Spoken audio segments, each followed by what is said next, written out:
دعا ہے پروردگار عالم ہم سب کی عبادتوں کو اپنی بارگاہ میں قبول فرمائے، اور جو مقصد زندگی مقصد عبادت لے کر فرش عزا پہ آئے خدا ان مقاصد میں بھی ہم سب کو کامیابیاں کامرانیاں نصیب فرمائے۔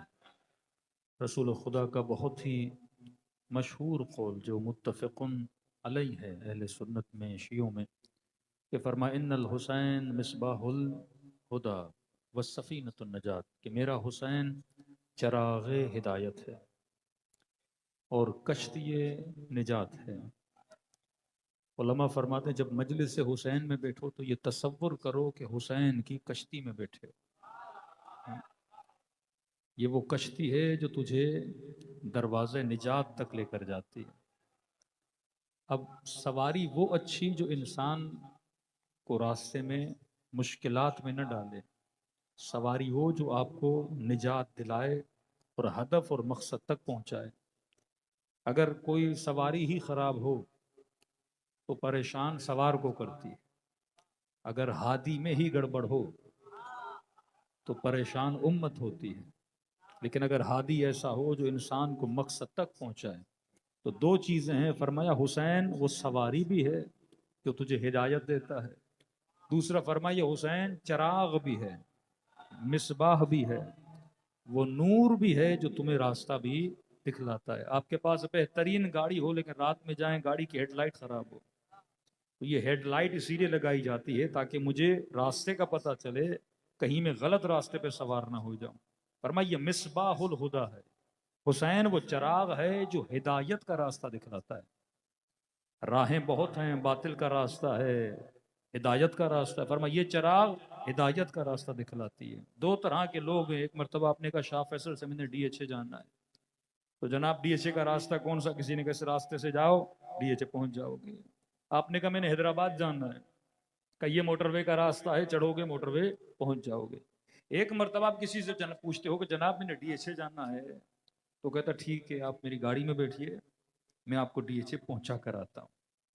آپ میری گاڑی میں بیٹھیے، میں آپ کو حیدرآباد پہنچا کر آتا ہوں۔ کہ حسین راستہ بتلاتا نہیں، حسین بتلاتا بھی ہے، راستہ دکھاتا بھی ہے، منزل تک پہنچاتا بھی ہے۔ چراغ ہدایت بھی ہے، وہ سواری بھی ہے، اگر اس کشتی میں آ گئے یہ تجھے راہ ہدایت دکھاتی بھی ہے۔ اب یہ کشتی ہے مجلس ابا عبداللہ الحسین، جس میں امام حسین نے آپ سب کو سوار کیا ہوا ہے۔ اور عجب ہے اس کشتی کا کہنا کہ جتنی سواری یہ کشتی ہمیں دیتی ہے جو فرش عزا پہ آتے ہیں، تبھی فرمایا یہ رزق الہی ہے، ہر کسی کو نصیب نہیں ہوتا۔ محفل محبت و عشق اہل بیت میں بیٹھنا یہ وہی آتا ہے جو خوش مزاج ہو، یہ صحیح الفطرت ہو، عاشق کمال ہو، اسی کو خدا فرش عزا پہ بلاتے ہیں، بٹھاتے ہیں۔ اور فرش عزا ہے جو کسی کو حر بناتا ہے، جو کسی کو حبیب ابن مظاہر بناتا ہے، کسی کو یزید ابن سبیت بناتا ہے۔ دیکھو یزید وہ بھی تھا، یزید یہ بھی ہے، لیکن وہ حسین کی کشتی پہ نہیں تھا، وہ لعنت شکار ہو گیا۔ اور یہ یزید ابن سبیت، جیسے امام زمانہ کہتے ہیں السلام علی یزید ابن سبیت وعلی ولدہ عبداللہ و عبید اللہ، میرا سلام ہو یزید ابن سبیت پر اور اس کے دونوں بیٹے پر، عبداللہ پر اور عبید اللہ پر۔ مکتب اہل بیت میں نام کی جنگ نہیں ہے، ایک یزید برا ایک یزید اچھا۔ شہدائے کربلا میں 5 سے 6 یزید نامی شہید ہیں، نام یزید ہے، کردار حسین والا ہے۔ ہمارے ہاں جنگ نام نہیں، جنگ صفت ہے۔ کا نام بچوں کا اچھا رکھو تاکہ صفت اچھی پیدا ہو جائے۔ کسی بچے کا نام کنجوس رکھو گے تو جتنا بلاؤ گے کنجوس ہوتا رہے گا، لیکن کسی کا نام بہادر علی رکھو گے تو جب جب کہو گے بہادر ادھر آؤ تو کیا بنے گا؟ بہادر ہوتا جائے گا۔ جب کسی بچے کا نام علی رکھو گے تو اس کے اندر صفت کیا پیدا ہوگی؟ امیر المومنین والی صفت پیدا ہوگی۔ تو یہاں جنگ صفت ہے۔ تو یہ جو فرش عزا ہے یہ وہ کشتی ہے جہاں آپ کو بٹھایا جاتا ہے اور آپ کو در سے نجات دلایا جاتا ہے۔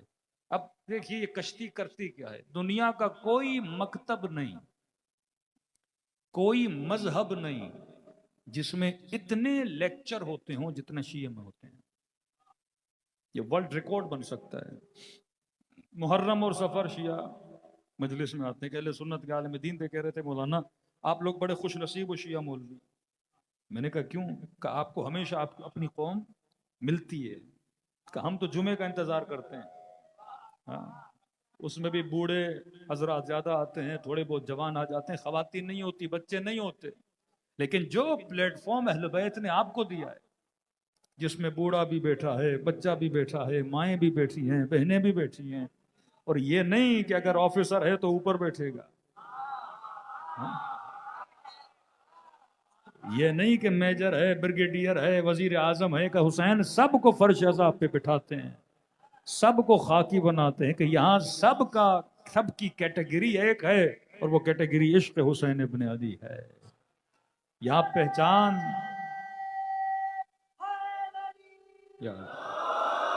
یہاں پہچان ایک ہے، وہ پہچان محبت محمد اور آل محمد ہے، یہاں یہ پہچان ہے۔ تو یہ فرش عزا جس پہ امام حسین آپ کو بلاتے ہیں، اور اس فرش عزا نے شیعوں کا مزاج بدلا۔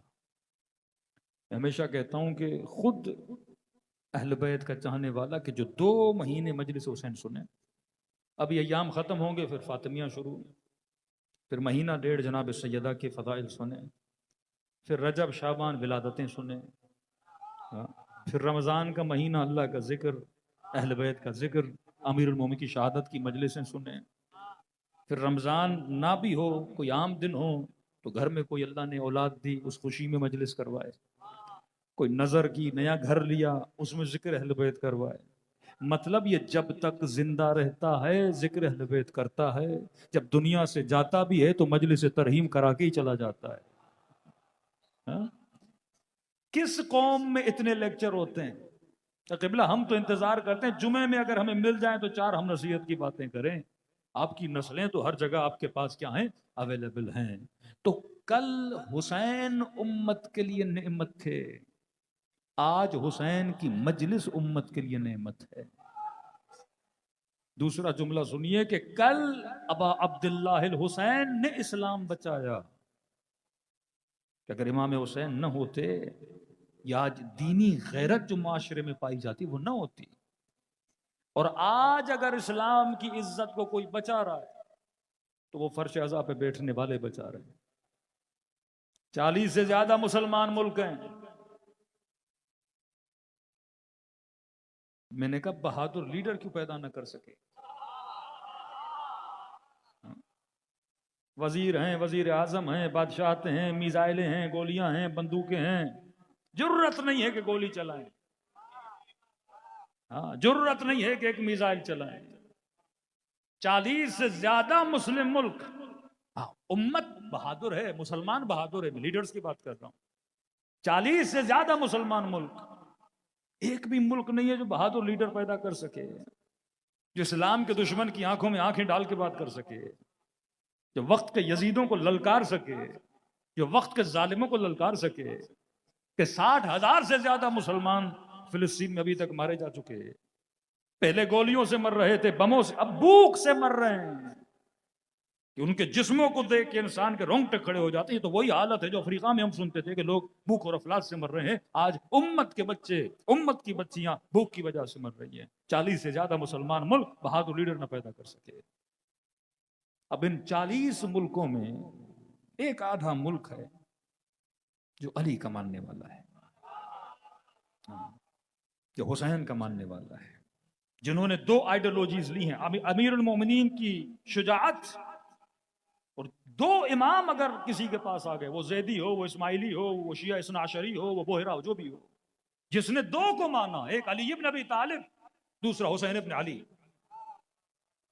وہ قومیں بزدل نہیں ہوا کرتی، ان کے اندر شجاعت کا جذبہ ہوتا ہے، ان کے اندر شہادت کا جذبہ ہوتا ہے، کیونکہ ہمارا بچہ 6 سال کا ہو، 10 سال کا ہو، 9 سال کا ہو، فرش عزا پہ انتہائی مجلس میں شہادت سنتا ہے۔ جو بڑا ہی شہادت سن سن کے ہوا، وہ کبھی موت سے خوف زدہ نہیں ہوا کرتے۔ تو میں نے کہا ذرا یہ 40 ملک کا جائزہ تو لیا جائے، کہ جناب 40 تھے، لیکن ایک بہادر لیڈر، ایک نڈر لیڈر نے پیدا کر سکے، اللہ پہ بھروسہ کرنے والا، ذات خدا پہ بھروسہ کرنے والا، دشمن کی آنکھوں میں آنکھیں دیکھ کے لڑنے والا پیدا نہ کر سکے۔ میں نے کہا ذرا جائزہ تو لو کہ تمہارے پاس وہ کون سی کمی ہے کہ تم بہادر لیڈر پیدا نہ کر سکے. میں نے کہا نماز تو پڑھ رہا تھا، روزہ تو رکھ رہا تھا، حج پہ تو جا رہا تھا، عمرہ تو کر رہا تھا، خیر و خیرات تو کر رہا تھا، اور یہی سارے کام ہم بھی کرتے ہیں. شیعہ بھی حج کرتا ہے، شیعہ بھی عمرے پہ جاتا ہے، شیعہ بھی خیر و خیرات کرتا ہے، شیعہ بھی صوم و صلات کا پابند ہے. تو یہ سارے کام کر رہا تھا، ہم بھی یہ سارے کام کر رہے تھے. بس ایک چیز مجھے نظر آئی جو تو نہیں کرتا تھا وہ ہم کرتے تھے. تیرے معاشرے میں سب کچھ تھا پر فرش عزاء حسین ابن علی نہیں تھا.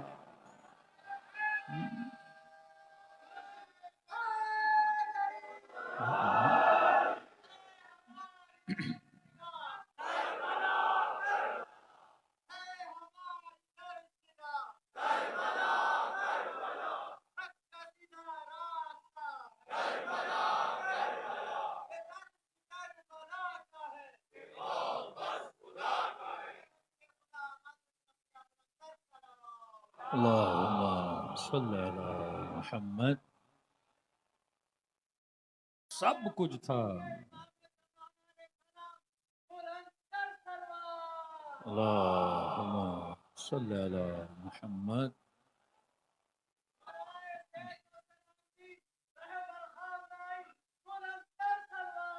اللہم صلی علی محمد.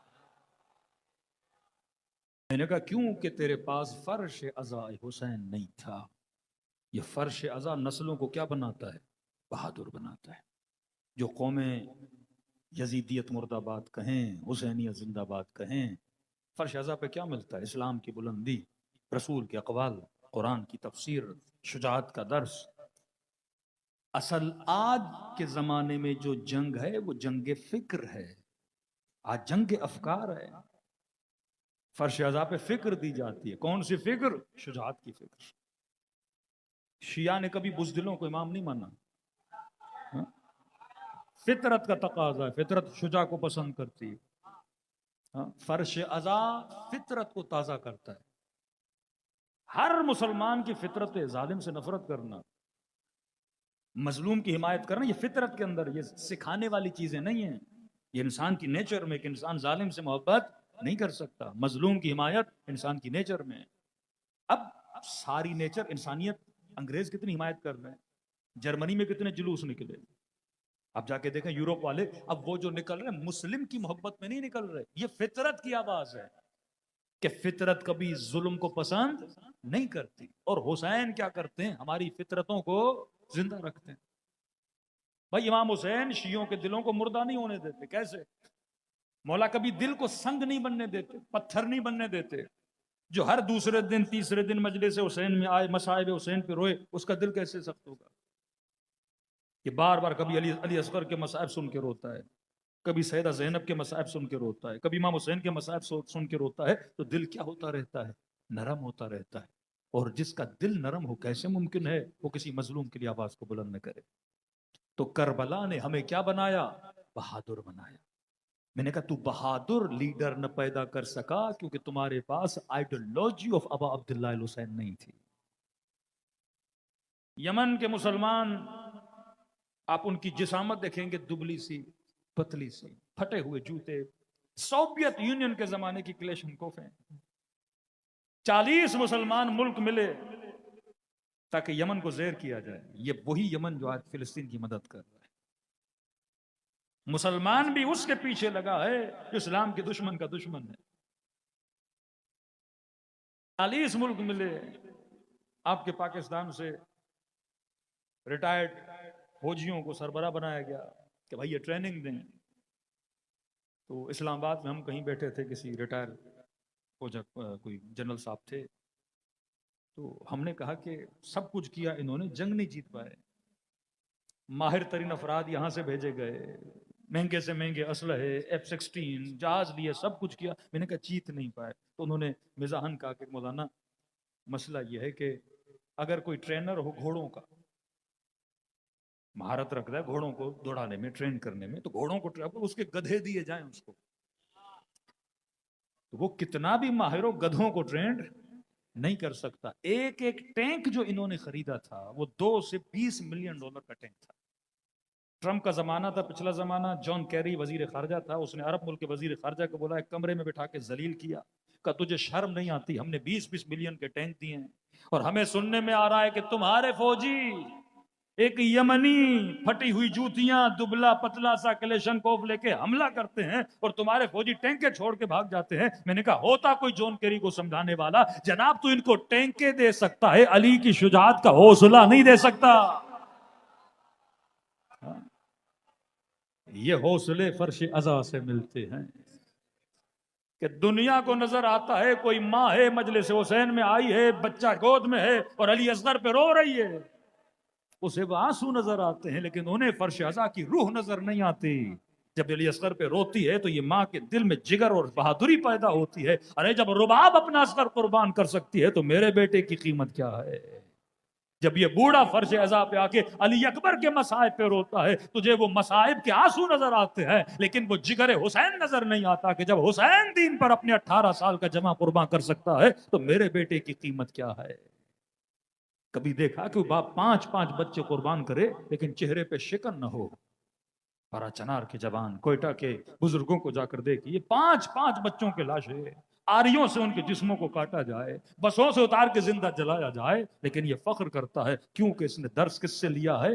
کربلا سے لیا ہے۔ تو یہ وہ کشتی نجات ہے جہاں بٹھا کے حسین ذہن بناتے ہیں، جہاں بٹھا کے قلوب کو طاقت دیتے ہیں، جہاں بٹھا کے نجات کا راستہ دکھاتے ہیں۔ اب اگر کوئی کہے نا کہ شیعہ اپنی مجلسوں پہ اتنا خرچہ کیوں کرتے ہیں، انہیں مجلسوں میں کیا ملتا ہے، تو جواب یہ دینا کہ ہم مجلسوں پہ خرچہ نہیں کرتے، ہم اپنی نسلوں پہ خرچہ کرتے ہیں۔ کسی کے پاس اتنی بہادر نسلیں نہیں، یہ کمال ہمارا نہیں، یہ کمال اہل بیت کا کمال ہے۔ جو ان کے ساتھ جڑ جاتا ہے خدا اسے کیا بنا دیتے ہیں؟ بہادر بنا دیتے ہیں۔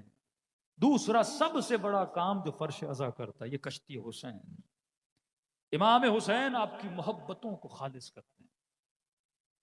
یہ بڑا سینسیٹیو سبجیکٹ ہے، خلوص محبت۔ مولا نفرت کو بھی خالص کرتے ہیں، محبت کو۔ جنت میں وہی جائے گا نا جس کی محبت کیا ہو؟ خالص ہو، ملاوٹی محبت نہ ہو۔ آج شیعوں سے ڈیمانڈ کیا کی جا رہی ہے؟ علی سے بھی محبت کرو، جس نے امیر المومنین کو برا بھلا کہا اس سے بھی کیا کرو۔ شیعہ کیسے کرے؟ کیونکہ ہمیں بچپن سے یہ درس ملا کہ محبت خالص ہوتی ہے، محبت میں ملاوٹ نہیں ہوتی، کیونکہ فرش عزا فطرت کو جگاتی ہے اور فطرت عاشق اہل بیت بن جاتی ہے۔ آپ کسی بھی برادر اہل سنت کو کربلا لے جائیں، ایک بار آپ لے جائیں گے، اگلی بار خود جائے گا، کیونکہ فطرت کیا ہو جاتی ہے؟ جب اسے حق نظر آتا ہے تو اس کی کیا بن جاتی ہے؟ عاشق بن جاتی ہے۔ فطرت کیا ہے؟ فطرت ہے عاشق کمال۔ کمال کو بولتے ہیں پرفیکشن۔ مثال دوں، بچہ ہے ایگزام میں فیل ہوا، کسی نے کہا جناب تھوڑے پیسے دو ہم آپ کو ایک گریڈ دلا دیں گے، یہ پیسے دے کے بھی کیا ہونا چاہے گا؟ پاس ہونا چاہے گا، کیونکہ فطرت فیلئر کو پسند نہیں کرتی، فطرت پاس ہونے کو پسند کرتی، کیونکہ پاس ہونا کمال ہے، فیل ہونا زوال ہے۔ فطرت عاشق کمال ہے۔ معصوم فرماتے ہیں اگر کسی کنجوس کو بھی سخی بولو گے نا وہ سخی ہو جاتا ہے، کیونکہ فطرت کمال کو پسند کرتی ہے۔ کوئی بدصورت بھی ہوگا نا، بولو کہ جناب آج تو بڑے ہینڈسم لگ رہے ہو، خوش ہوگا، اندر سے اس کو خوشی ہوتی ہے، کیونکہ فطرت کمال کو کیا کرتی ہے؟ پسند کرتی ہے۔ فطرت پرفیکشن کو کیا کرتی ہے؟ پسند کرتی ہے۔ آپ کے ملک کی پوری عوام کو پتا ہے جو وزیر اعظم ہے وہ دھاندلی سے آیا ہے،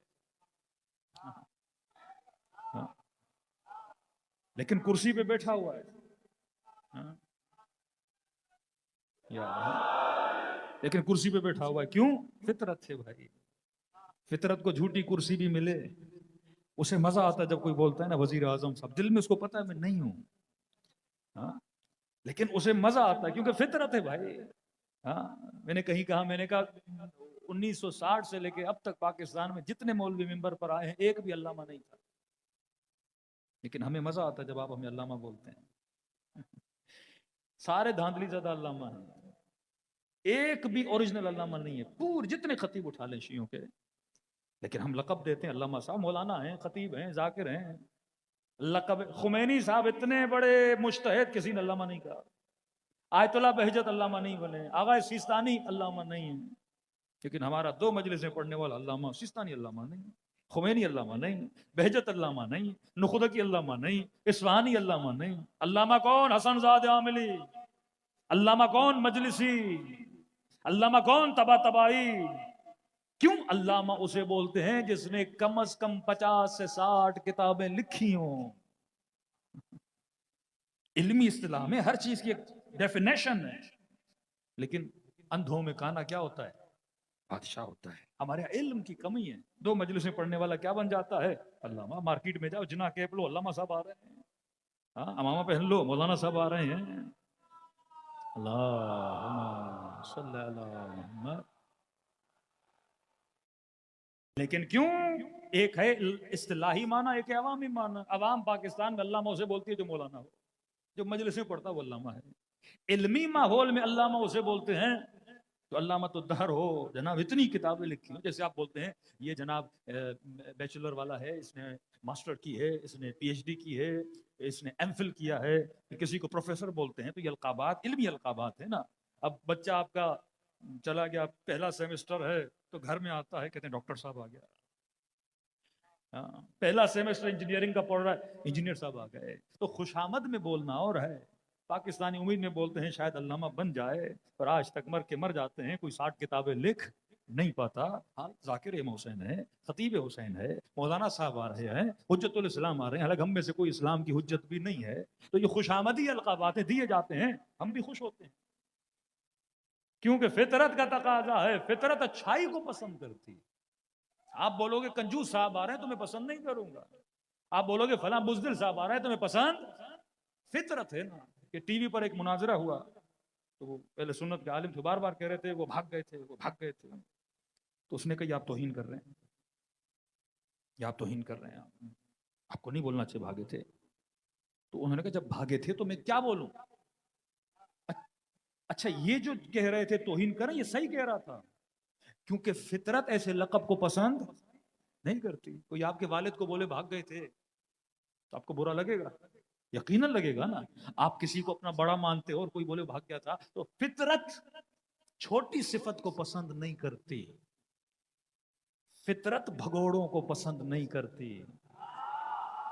فطرت کی بات کر رہا ہوں. کبھی بھی فطرت اگر آپ کو کوئی پکڑنے آئے تو 2 بھائی کھڑے رہیں، ایک چھوڑ کے چلا جائے تو پورا محلے میں وہ کل منہ نہیں دکھائے گا جناب یہ وہ تھا جو بھاگ گیا تھا.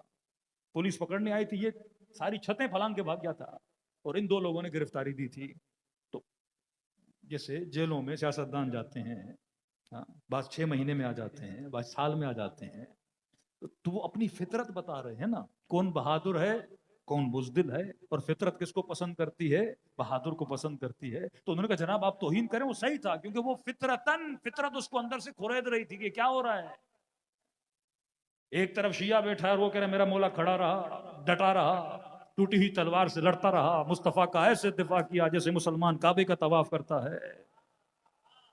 دوسری طرف یہ کہا جائے کچھ چھوڑ گئے، کچھ بھاگ گئے، تو کہ میں کیا بولوں؟ کہ نہیں، اب لفظ کا انتخاب صحیح کرے. انہوں نے کہا ٹھیک ہے بولتا ہوں، تشریف لے گئے تھے. کہ یہ صحیح ہے، یہ لفظ صحیح ہے. فطرت کا تقاضا ہے. فطرت کمال کی عاشق ہے. فطرت زوال کو پسند نہیں. یہ سب کی نیچر ہے، ہندو ہو، مسلمان ہو، شیعہ ہو، سنی ہو، بریلوی ہو، حنفی ہو، اہل حدیث ہو. اللہ نے سب کی فطرت کیا بنائی ہے؟ ایک بنائی ہے. فطرت اللہ الذی فطر الناس. اللہ نے سارے انسانوں کی فطرت کے اندر ایک سافٹ ویئر اپڈیٹ کیا، کاپی کر دی، آپ کے اندر کوڈنگ ڈال دی. جیسے بچہ پیدا ہوا خدا نے اندر کوڈ ڈال دیا. اب یہ بڑا ہوگا، فطرت نہیں جائے گی. ٹھیک ہے.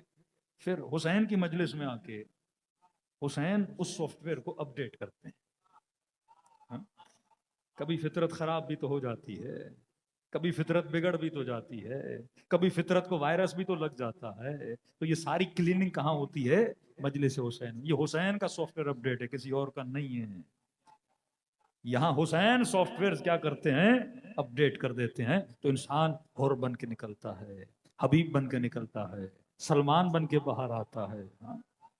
یہ وہ مجلس. اب فطرت عاشق کمال بنی. امام حسین نے آپ کو کشتی نجات میں بٹھایا، فطرتوں کو پاک کیا. اب فطرت کس کی عاشق ہے؟ کمال کی عاشق ہے. جب کمال کا عاشق بنا تو آٹومیٹیکلی عاشق علی بن گیا. اگر میں ٹشو کا ڈبہ چھوڑ دوں تو یہ اوپر نہیں جائے گا. کہاں جائے گا؟ فطرت زمین کا تقاضا ہے، زمین میں کشش ہے اور بھاری چیزیں نیچے جاتی ہیں، کشش ثقل انہیں کھینچتی ہے. اب فطرت تھی عاشق کمال اور کمال تھا علی. اب آپ کہیں گے علی کمال کیوں تھا؟ میں نے کہا واللہ اگر امیر المومنین کی امامت کے لیے ایک بھی آیت نہ ہو، ایک بھی حدیث نہ ہو، کہ ہم منوانے کے لیے بولتے ہیں رسول نے کہا من کنت مولا فاز علی مولا. میری عادت ہے میں حدیثوں اور ان چکروں میں بہت کم پڑھتا ہوں، کیونکہ خدا کی قسم جب اہل سنت کی کتابیں اٹھاتے ہیں تو کہتے ہیں رسول خدا نے یہ کہا. شیعہ کتاب اٹھاتے ہیں رسول خدا نے یہ کہا. لگتا ہے ایسے دو نبی ہیں، ایک نبی کہہ رہا ہے ہاتھ کھول کے نماز پڑھو، دوسرا نبی کہہ رہا ہے ہاتھ باندھ کے نماز پڑھو. ایک نبی کہہ رہا ہے کہ حاکم کیسا بھی ہو اطاعت کرو، اور 62 ہجری میں حسین کہہ رہے ہیں مثلی لا یبایع مثل یزید، مجھ جیسا یزید جیسی کہ بیعت نہیں کرے گا. اب مسلمان پریشان ہے کہ ممبر پہ بیٹھے مفتی کی سنیں جو کہہ رہا ہے رسول نے کہا کہ حاکم فاسق ہو. اس بحث میں وہ پڑھتے ہی نہیں. مولانا طارق مسعود کا بیان موجود ہے، انہوں نے کہا کہ نیچے سے چٹھی آئی کہ جناب یزید فاسق تک تھا، فاجر تک تھا. تو بھائی میں اس بحث میں پڑھتا ہی نہیں. ہماری صحیح السند روایتیں موجود ہیں، رسول خدا نے فرمایا کہ حاکم کیسا بھی ہو. اب اس کیسے میں جو ڈالنا ڈالو، فسق ڈالو، فجور ڈالو، زنا ڈالو، لواط ڈالو، جو گناہ ڈالنے ڈالو. فرماتے ہیں حاکم کیسا بھی ہو امت پر ہے کہ اس کی اطاعت کرے.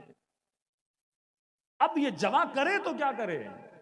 ایک مرتبہ 1400 سال کے بعد مفتی کہتا ہے حدیث یہ کہتی ہے کہ حاکم کیسا بھی ہو، اور پھر سنتا ہے کہ 62 ہجری میں اسی مصطفیٰ کا نواسا وقت کے حاکم کے مقابلے میں باہر آیا. اب یہ کتابوں میں لکھی ہوئی حدیثیں صحیح کہہ رہی ہیں یا حسین کا کردار صحیح بتا رہا ہے؟ آج کے مفتی کو حدیث کا پتا ہے، کیا کربلا میں نبی کے نواسے کو پتا نہیں تھا کہ حاکم کے خلاف قیام کرنا کیا ہے؟ حرام ہے. کنٹروڈکشن ہو جاتا ہے نا. اب ایسے لگتا ہے کہ دو الگ الگ شخصیات ہیں، ایک نبی کہہ رہا ہے اس طرح کرو، دوسرا نبی کہہ رہا ہے اس طرح کرو. تو میں کہتا ہوں اللہ کا سب سے بڑا جو نبی ہے نا انسان کے لیے، وہ فرمایا حجت عقل ہے. اپنے عقل کو پرکھو اور فیصلہ کرو. آبا و اجداد کی تقلید سے باہر نکلو. اصول دین میں تقلید حرام ہے. رب بابا نے کہا اللہ ایک ہے تو میں نے مانا، علی امام ہے تو میں نے مانا، رسول نبی ہے تو میں نے مانا. نہیں، اصول میں تقلید حرام ہے. فرمایا تحقیق کرو. رب کو ماننا ہے اپنے عقل سے مانو، رسول کو ماننا ہے تو اپنے ذہن سے مانو، قیامت کو ماننا ہے تو اپنے ذہن سے مانو.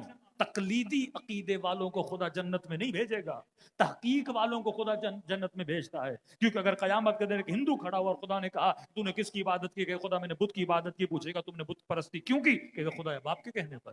مسیحی کو لائے گا تم نے خدا کس کو مانا؟ میں نے عیسیٰ کو مانا. کس کے کہنے پر مانا؟ ماں باپ کے کہنے پر مانا. یا مسلمان بڑے فخر سے چوڑا ہو کے بولے گا تو نے کس کو خدا تجھے مانا؟ کس کے کہنے پر مانا؟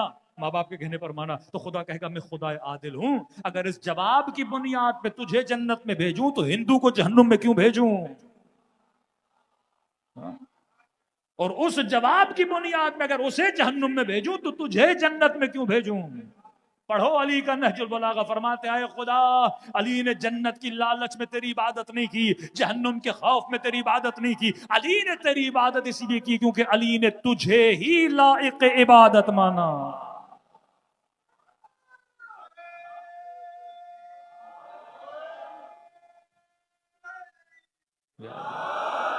جب تک امت میدان تحقیق میں نہیں آتی اور میدان فطرت میں نہیں آتے. آج جنگ شیعوں کے ساتھ کیا ہے کہ شیعہ فطرت پہ کیوں چلتے ہیں؟ فطرت عاشق کمال، فطرت زوال کو پسند نہیں کرتی، فطرت عاشق پرفیکشن کی. اب میں نے کہا دلیل دے رہا ہوں. ایک بھی روایت نہیں ہو امیر المومنین کی امامت کے لیے، ایک بھی حدیث نہیں ہے. فرض کیجئے 5 منٹ کے لیے بھائی کوئی روایت نہیں، ہم اس پیس میں پڑھتے نہیں، بخاری میں کیا لکھا ہے، بہار میں کیا لکھا ہے، آپ کی کتابیں میری کتابیں چھوڑ دو ان پیسوں کو. ایک بھی روایت امیر المومنین کے لیے نہیں، ایک بھی حدیث نہیں. ٹھیک ہے، رسول خدا کے بعد اکابر امت جتنے بھی اصحاب تھے سب کو بٹھاتے ہیں، عقل سے پوچھتے ہیں امام کسے بننا چاہیے. رجوع کریں عقل کی طرف. عقل عاشق کمال ہے. عقل کیا ہے عاشق ہے؟ کوئی بھی بندہ ہو اب پوچھئے. دیکھیے جتنی فلمیں بنتی ہیں, انگریز سائیکولوجی کو جانتا ہے, دا ہیومن سائیکولوجی. سائیکولوجی وہی فطرت انسان. جتنی فلمیں بنتی ہیں, آپ نے کوئی ایسا ہیرو دیکھا جو مار کھا کے بھاگ جائے؟ بیٹ مین لے لو, آئرن مین لے لو, انڈیا کی لے لو, امریکہ کی لے لو, پاکستانی لے لو, ہیرو کیا ہوتا ہے؟ مارنے والا, دھاڑنے والا. ایک بندہ 100 کو گرا دیتا ہے. آپ کو پتا بھی ہے جھوٹ ہے, لیکن آپ پسند کرتے ہو. ہاں, ایک مکہ لگتا ہے 100 لوگ ادھر جا کے گرتے ہیں. آج تک کس مکے سے اتنے لوگ گرے؟ لیکن آپ کو اچھا لگتا ہے, سیٹیاں لوگ بجاتے ہیں. ہاں, مجلس میں واہ واہ کرنے کا طریقہ الگ ہے, فلمیں دیکھنے والوں کی واہ واہ اپنی ہوتی ہے. کیوں؟ کیونکہ فطرت بہادر کو پسند کرتی ہے. اسپائڈر مین کا کانسیپٹ وہ کانسیپٹ آف مہدی ہے نا, کہ ایک آئے گا پوری دنیا پہ غالب ہو جائے گا. یہ کانسیپٹ دیتے ہیں نا, منجی, بچانے والا. ایک ایسا آیا جس نے پورے شہر کے ولنز کو ختم کر دیا. جہاں کوئی غریب تھا, کوئی امیر تھا, کوئی فاسق تھا, سب کو گرایا. اور ایسا بندہ اس دیوار سے اس دیوار پہ کود رہا, اور اتنی طاقت کہ چھوٹے چھوٹے بچے اس کے عاشق بن جاتے ہیں. کہتے بابا ڈریس چاہیے تو اسپائڈر مین کا, بیٹ مین کا, آئرن مین کا. یہ کیوں عاشق بنا؟ اب آپ لاکھ بولو کہ مولانا میرا بچہ ڈریس لے رہا ہے, اسے ذرا اسلامی بنائیے. میں نے کہا بھائی یہ فطرت کے پیچھے جا رہا ہے.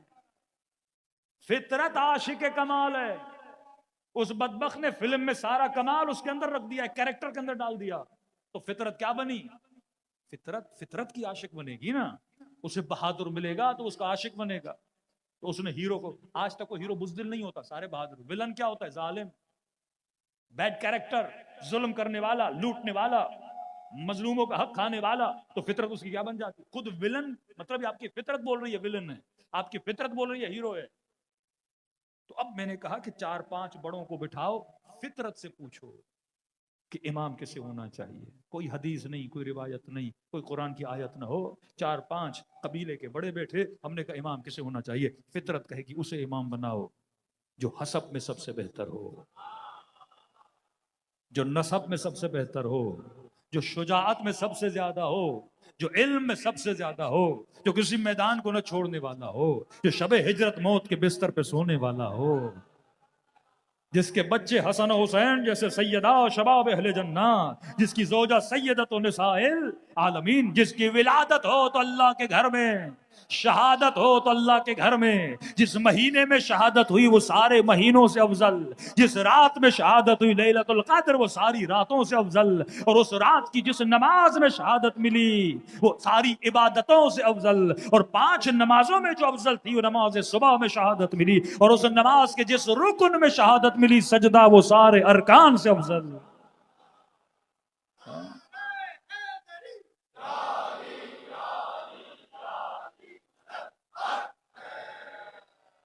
فطرت ہے نا, فطرت کہے گی جو سب سے شجاع ہو.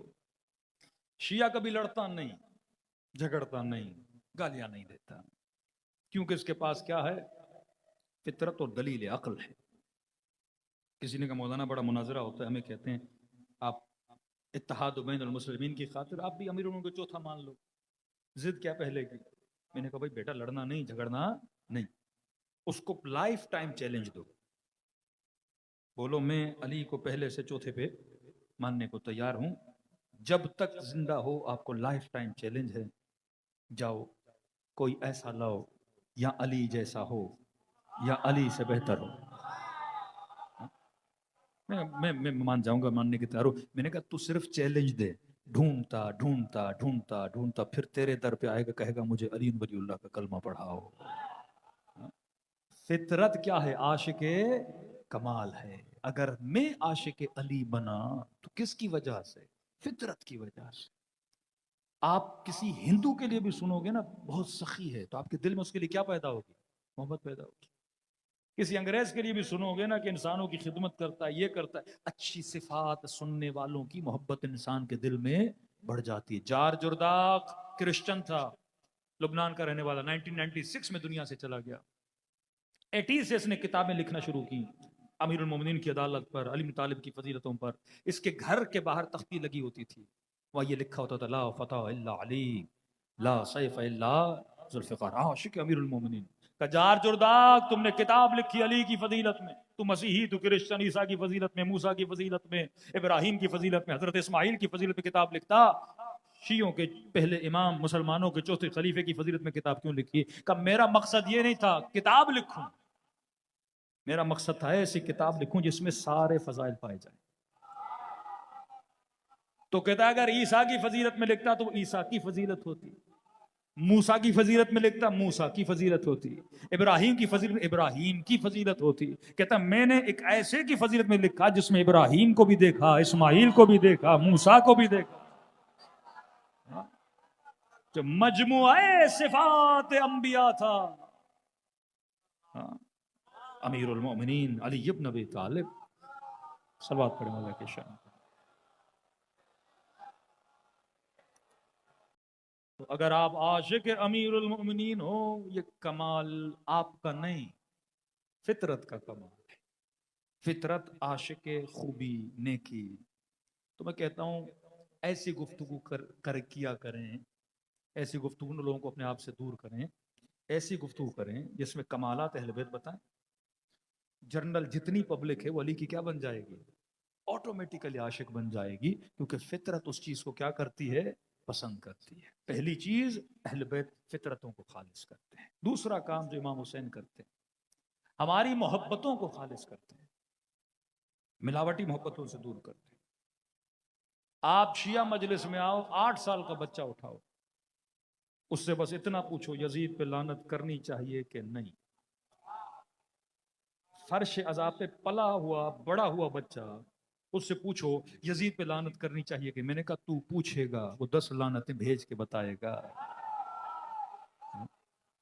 لیکن اسی فیصل آباد میں گلا پھاڑ پھاڑ کے ایک بندہ باتیں کرتا ہے، اس سے کسی اینکر نے کہا کہ یزید پہ لعنت کرنی چاہیے کہ نہیں، ہینگ ہو جاتے ہیں، باتوں کو گھماتے ہیں، گرگٹ کی طرح گھومتے ہیں کہ جناب پتہ نہیں بھیجنی چاہیے نہیں بھیجنی چاہیے۔ فرش اذاں نے تمہاری محبت و نفرت کو خالص کر دیا۔ یہ جرت دی کہ ظالم کو ظالم کہو، مظلوم کو مظلوم کہو۔ ہماری یہ سوچ نہیں دی جاتی کہ مارنے والا بھی جنت میں جائے گا، مرنے والا بھی جنت میں جائے گا۔ تفریق پیدا کر دی اہل بیت نے کہ ظالم سے کونوا للظالم خصما، وصیت امیر المومنین امام حسن کو فرمایا ظالم کے لیے دل میں نفرت رکھنا، مظلوم کے لیے دل میں کیا رکھنا؟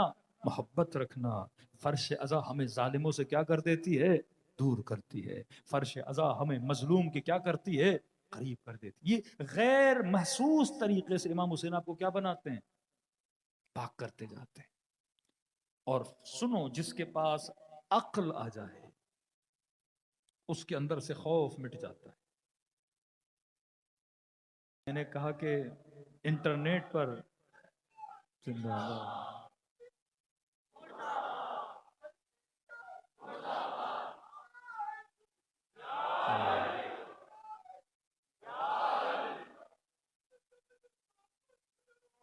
اللہم صلی علی محمد وعجل فرجہم۔ 1400 سال کے بعد یہ عقیدے کی پختگی جو آپ کے اندر پیدا ہوئی، یہ پہلے نہیں تھی۔ جنگ صفین کا کتنا بڑا لشکر ہے، جیتی ہوئی جنگ امیر المومنین کے ہاتھوں سے نکل جاتی۔ اس زمانے میں عقائد کا جناب زہیر جو کربلا میں آئے، مختلف عقیدوں کے لوگ ہوتے تھے۔ آج جسے شیعت علی بولا جاتا ہے وہ اور ہے، کل جسے شیعت علی بولا جاتا تھا وہ اور ہے۔ ایسے زمانوں سے خالص کرتے کرتے کرتے آج یہاں پہنچے ہو کہ آپ کو بولا جائے کہ امام جواد کی عمر 7 سال تھی، امام ہیں کہ نہیں، آپ بڑی آسانی سے مان لیتے ہو۔ اس زمانے میں وہ امام رضا کا صحابی جو زندگی امام رضا کے ساتھ گزاری، مولا رضا شہید ہوئے، امام رضا ان کے بیٹے، تو امام کے دوسرے صحابی کو یہ کہے کہ ہم انتظار کریں گے یہ 15-16 سال کے ہوں تاکہ ہم سب کی قیادت کر سکیں، تب تک معاملات کو ہم دیکھتے ہیں۔ تو امام کے صحابی نے اس کو گریباں سے پکڑا اور دیوار تک اٹھا دیا، کہا کہ تو کیسا شیعہ ہے کہ یہ عقیدہ رکھتا ہے کہ عمر کم ہے تو امام نہیں ہے؟ یہ عہدہ پروردگار عالم ہے۔ اگر خدا چاہے تو عیسیٰ کو ماں کے گہوارے میں بھی نبوت عطا کر سکتا ہے۔ جو صاحب علم پروردگار عالم ہو، جن کو زکن زکا کہہ کے علم دیا گیا ہو، پھر وہ امام جواد کا مناظرہ آپ سنتے ہیں 7 سال کی عمر میں حج کے مسائل، 7 سال کی عمر میں مامون کے ساتھ گفتگو کرتے ہیں. آج اس بچے کی یہ پختگی ہے کہ بڑی آسانی سے چیزوں کو کیا کرتا ہے، ایکسپٹ کر لیتا ہے. یہ گفتگو، یہ پختگی گزر زمان کے ساتھ آپ کے وجود میں آئی. اور یہ کہاں سے ملی؟ فرش عزا حسین ابن علی سے ملی. آج جنگ آئیڈیولوجی کی جنگ ہے. ایک آئیڈیولوجی یہ جو خلاف فطرت. کیوں امتہا یہ مسلم میں قیام نہیں ہوتے؟ ایک قیام ہوا مصر میں، اخوان المسلمین نے کیا. جب مصر میں حاکم کے خلاف قیام ہوا تو اخوان المسلمین میں بہت بڑا اختلاف ہوا. آدھوں نے کہا یہ قیام حرام ہے، کیونکہ ہمارے عقیدوں میں ہے کہ حاکم کے خلاف قیام کرنا، حاکم اولی الامر ہے. آپ سمجھو، اطیع اللہ و اطیع الرسول و اولی الامر منکم. میں کہ تم سجدے شکر ادا کرو کہ خدا نے فکر اہل بیت سے نوازا نا. 3 اطاعتیں ہر مسلمان پہ واجب ہیں. قرآن کی آیت ہے، اطیع اللہ، اللہ کی اطاعت کرو، و اطیع الرسول، رسول کی اطاعت کرو، و اولی الامر منکم، اور تم میں سے جو صاحب امر ہو، صاحب حکم ہو، صاحب تخت ہو، صاحب تاج ہو، اس کی کیا کرو؟ اطاعت کرو. اب اللہ کی اطاعت سارے مسلمان کرتے ہیں، رسول کی اطاعت سارے مسلمان کرتے ہیں. جہاں معاملہ پھنستا ہے وہ ہے اولی الامر کا معاملہ. اب سوال ہے اولی الامر کون ہے آج میرے زمانے میں؟ تو تمام مفتیوں کے فتووں کے مطابق وقت کا حاکم کیا ہوتا ہے؟ اولی الامر ہوتا ہے. تبھی ہر سال کے اینڈ میں مسلمانوں کی زکوٰۃ کر کے کس کے جیب میں جاتی ہے؟ حاکم کے جیب میں جاتی ہے. شیعہ زکوٰۃ نہیں دیتا کیونکہ ہم حاکموں کو اولی الامر تسلیم نہیں کرتے. آئیڈیولوجی الگ ہے. ہم کسی فاسق کو، کسی فاجر کو، کسی شرابی کو اولی الامر کبھی تسلیم نہیں کرتے ہیں. لیکن خوش نصیب ہے پاکستانی، ان کا اولی الامر شہباز شریف ہے. ابھی ہاں خوش نصیبی ہے. اولی الامر کون ہے؟ شہباز شریف ہے. آپ شیعہ بیچارے ہیں کہ آپ کا اولی الامر شہباز شریف نہیں ہے، کیونکہ آپ کی آئیڈیولوجی امام حسین والی ہے کہ کسی فاسق و فاجر کو ہم اولی الامر تسلیم نہیں کرتے ہیں. یہ جنگ آئیڈیولوجی کی جنگ. اخوان المسلمین کا نہیں ہو سکتا. صحیح و سند کتابوں میں لکھا ہے حاکم کے خلاف قیام کرنا ہمارے لیے کیا ہے؟ حرام ہے. انہوں نے کہا یہ اسرائیل کی مدد کر رہا ہے، فلسطینی مر رہے ہیں، ہم کیسے کتابیں مجبور کر رہی ہیں. ہم غلط آئیڈیولوجیز میں پھنسے ہوئے ہیں. تبھی امت ضلالتوں میں، بیچارگیوں میں پھنسی ہوئی ہے، مر رہے ہیں، کٹ رہے ہیں. لیکن ہم نے کہا کیونکہ ہماری آئیڈیولوجی ہے، جو آئیڈیولوجی بنو امیہ کی بنائی ہوئی آئیڈیولوجی تھی. لیکن انہوں نے قیام کیا، مصر کا تختہ الٹا. اخوان المسلمین کا بہترین بندہ وہاں کا صدر بنا، پریزیڈنٹ بنا. کسی عرب ملک کے اندر میٹنگ ہوئی، $40 بلین انویسٹ کیا انہوں نے دوبارہ مصر پر. میٹنگ کی، علماء کو بٹھایا کہ یہ کس آئیڈیولوجی پہ چل گئے مصر والے؟ ہماری آئیڈیولوجی تو یہ تھی کہ حاکم کے خلاف قیام کرنا کیا ہے؟ حرام ہے. یہ آئیڈیولوجی خمینی والی آئیڈیولوجی کہ ظالم کے خلاف آواز اٹھاؤ، مظلوم کی حمایت میں نکلو، شہنشاہیت ایران کا تختہ الٹ دیا، کہ یہ تو شیعوں کی آئیڈیولوجی ہے. $40 بلین انویسٹ کیا گیا. پھر آپ نے دیکھا مصر میں اس بیچارے کو، اخوان المسلمین کے صدر کو زندان میں ڈالا، تو سلو پائزن زہر دے کے اس کو اٹیک آیا، جیل میں ہی مر گیا. پھر سے وہی پرانی حکومت وہاں پہ جو آج سی سی ہے وہاں پہ بیٹھا ہے، اسرائیل کے ساتھ ہاتھ جوڑ کے، ہاتھ ملا کے بیٹھا ہے. جب آپ غلط آئیڈیولوجی قوموں کو دو گے تو قومیں کیا ہو جاتی ہیں؟ تباہ و برباد. حسین نے آپ کو زندگی دی صحیح آئیڈیولوجی دے کر کہ ہیہات من الذلہ، ذلت کی زندگی سے عزت کی موت بہتر ہے. فرمایا کبھی اپنی عزتوں پہ کمپرومائز نہیں کرنا. الناس علی دین ملوکہم، لوگ اپنے حاکموں کے دین پہ ہوتے ہیں. اسی آئیڈیولوجی کو یمن والوں نے لیا، اسی آئیڈیولوجی کو مختلف لوگوں نے لیا. تو کہتے ہیں بعض لوگ اس وقت جیسے حماس ہے اسرائیل سے لڑ رہی ہے، جماعت اسلامی آپ سنتے ہیں حکما کے خلاف پروٹیسٹ کرتی ہے، تو بعض اہل سنت ایسے ہیں جو فقہاً سنی ہیں، سیاسی اعتبار سے شیعہ ہیں. فقہی طور پہ سنی، سیاسی اعتبار سے کیا ہیں؟ یہ سیاست تشیع میں تھا کہ حاکم کے خلاف آپ کیا کر سکتے ہیں؟ پروٹیسٹ کر سکتے ہیں. ورنہ اگر اولی الامر آپ کی بجلی بھی بند کر دے، آپ دھرنا نہیں دے سکتے ہو. حدیثیں بڑی سخت ہیں. یہاں تک کہا کہ آپس میں بیٹھو اولی الامر کی غیبت کرنا بھی حرام ہے. حاکم ہے، اولی الامر ہے، آپ بیٹھو بھائی شہباز شریف کرپشن کر رہا ہے، نہیں، حدیث رسول ہے. اولی الامر کی غیبت بھی نہیں کر سکتے، اس کے خلاف جملہ بھی. اب جو بولے گا مطلب سیاسی طور پہ کس کے کہنے پہ چل رہا ہے؟ آئیڈیالوجی آف امام حسین علیہ السلام پہ. رسول کے بعد دو آئیڈیالوجیز نے جنم لیا, ایک کربلا کی آئیڈیالوجی, ایک بنو امیہ کی آئیڈیالوجی. کربلا کی آئیڈیالوجی یہ تھی اگر ظالم ہے اس کے خلاف بولا کرو, اگر قیام نہیں کر سکتے کم از کم اپنی زبانوں کے ساتھ اس کی مذمت کیا کرو, کیونکہ اگر مذمت نہیں کرو گے پورے معاشرے سے دین کیا ہو جائے گا, ختم ہو جائے گا. دیکھیے امام حسین کا جملہ, فرمایا یا رسول اللہ میں کربلا اس لیے جا رہا ہوں تاکہ نری المعالم الاسلام, تاکہ اسلام کے علم کو کیا کروں, بلند کروں. علم اسلام کیا ہے؟ علم کہتے ہیں جو اونچائی پر ہو, جس کو دیکھ کر کسی کی پہچان ہو. شیعہ گھروں پہ کیا ہوتا ہے؟ علم. دور سے پتہ لگتا ہے یہ گھر کس کا ہے, اہل بیت کے چاہنے والے کا گھر ہے. پاکستان کا علم دیکھ کے سمجھ جاؤ گے یہ کون سا ملک ہے, پاکستان ہے. انڈیا کا علم دیکھ کے سمجھ جاؤ کون سا ملک ہے, ہندوستان ہے. مولا حسین فرماتے یا رسول اللہ اسلام کے علم ٹوٹ گئے, میں ان علموں کو اٹھانے کے لیے کیا کر رہا ہوں, قیام کر رہا ہوں. اب اسلام کا علم کیا ہے؟ Muslim society. آپ یہاں بے ہوش ہوئے, میں نے آپ کو اٹھا کے امریکہ میں پھینکا, آپ کی آنکھ کھلی, میں نے آپ سے پوچھا کس ملک میں ہو, مسلمان ہو یا انگریز ہے, آپ کیسے پہچانو گے؟ پہلے دیکھو گے, خواتین کو دیکھو گے کسی کے سر پہ دوپٹہ نہیں, اسکرٹس پہنی ہوئی ہیں, نیم اور یان بدن ہے, تو فوراً کہو گے یہ ملک کس کا ہے, مسلمانوں کا نہیں, کرسچن کا ہے.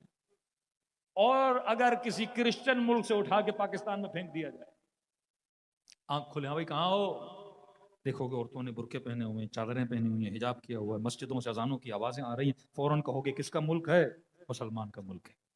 تو حجاب ہے علم اسلام.